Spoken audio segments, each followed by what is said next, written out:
Mr. Ambassador, why is Israel so concerned about the situation in Iran and the possible development of weapons?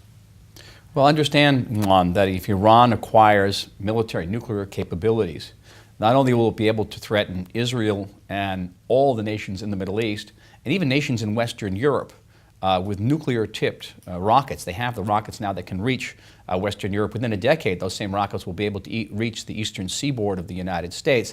That's only the beginning of the threat. Once Iran acquires nuclear weapons, they can pass on nuclear technology to terrorist groups, to Hamas, to Hezbollah, that can infiltrate through ports. They can put a weapon in a suitcase or in a sea container.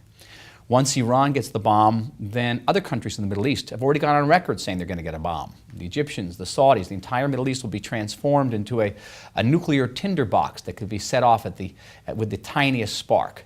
And once Iran gets the bomb, then the whole notion of nuclear non-proliferation will be thrown out the window. Venezuela will get a bomb. Countries throughout the world will be getting nuclear technologies. We will be inhabiting a profoundly unstable nuclear world if Iran gets the bomb. We have stories almost every day about the status of the peace talks or the lack of any peace talks. Does Israel feel that it needs to take the initiative to bring the Palestinians back to the table or to get to the table again? I think Israel has taken several initiatives. In addition to unilaterally freezing new settlement growth for 10 months in an attempt to induce the Palestinians to get back to the table, Israel has removed hundreds of checkpoints and roadblocks, facilitating the fantastic growth of the Palestinian economy in the West Bank. It has pulled back its forces from major Palestinian cities, letting Palestinian security forces patrol those streets.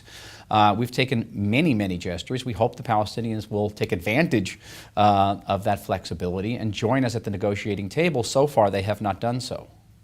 What concerns does Israel see when it looks at the Western Hemisphere, especially Latin America and the Caribbean region?